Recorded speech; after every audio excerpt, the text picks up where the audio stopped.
最近，一段关于杜宾的视频在网络上引发了不少讨论。视频中的杜宾画着精致的妆容，穿着女装，甚至连发型都进行了搭配。如果只是从画面来看，很多人第一眼甚至会误以为是一个女生。然而，这个造型其实并不是生活状态，而是为了直播卖货。杜宾最近在直播中销售一些化妆品和美妆产品，这些产品来自他身边的邻居或者熟人。为了让直播更有吸引力，他选择了一种比较特别的方式，自己化妆，自己展示。从商业角度来看，这其实并不难理解。但让人没有想到的是，这样一个原本很简单的直播创意，却在互联网上被一些人过度解读，甚至逐渐变成了各种离谱的猜测。为什么杜宾会选择女装直播？先从最直接的原因说起，直播卖货最重要的一件事就是吸引观众注意力。在如今的直播环境中，如果只是普通展示产品，很难在短时间内抓住观众。很多主播都会用各种方式增加直播效果，比如搞笑表演、情景演绎、角色扮演、夸张造型，这些在直播行业中早就非常常见。而杜宾这次的选择，其实就是一种典型的角色扮演式直播。既然卖的是化妆品，那么最直观的展示方式就是自己化妆，而这种直播方式其实并不少见。如果经常看短视频或直播的人会发现，类似的情况其实很多。不少男主播为了卖化妆品或者护肤品，也会亲自试用产品，甚至有些主播还会模仿女性角色，穿女装进行表演，用夸张方式展示化妆效果。这些内容的目的只有一个，增加直播的娱乐性。直播本质上是一种表演形式，而不是生活纪录片。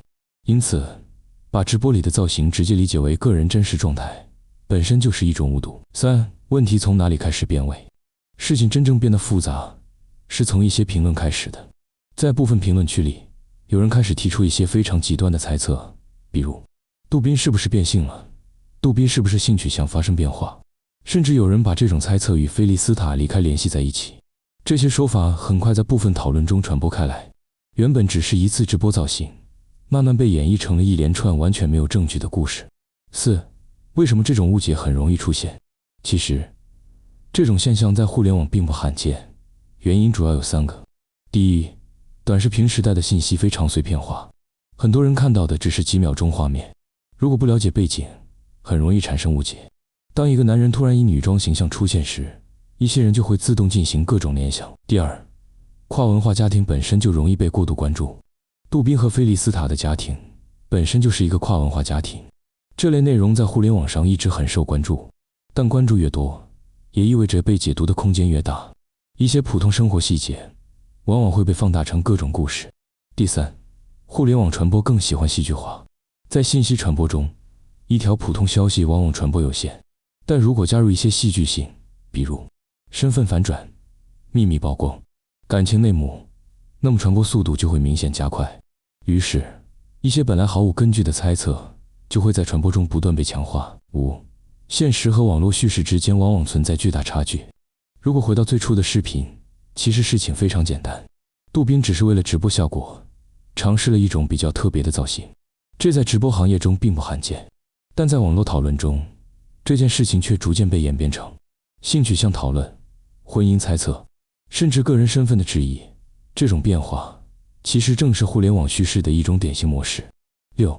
娱乐化表达不等于真实身份。需要强调的一点是，娱乐表达并不等于真实身份。一个主播在镜头前扮演某种角色，并不代表他在现实生活中就是那个角色。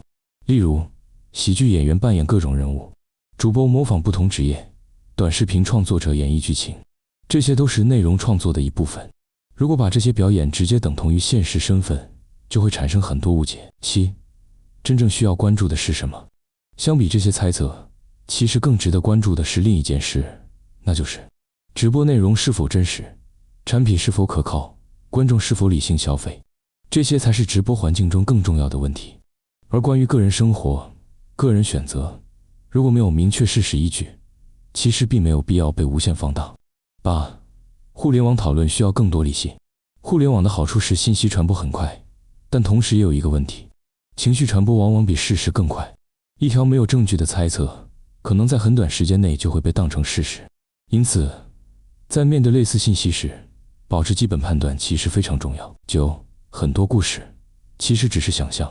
当回头再看这件事情，会发现一个很明显的事实：最初的事件只是一次直播造型，但经过各种解读之后，却变成了一个完全不同的故事。这说明，在互联网环境中，很多故事其实并不是事实，而是想象。结语：看清事实比追逐猜测更重要。杜宾的女装直播其实只是一次直播尝试，它可能有娱乐效果，也可能只是一个简单的营销方式。但把这样的事情上升到个人身份、婚姻关系甚至性取向，其实已经远离事实本身。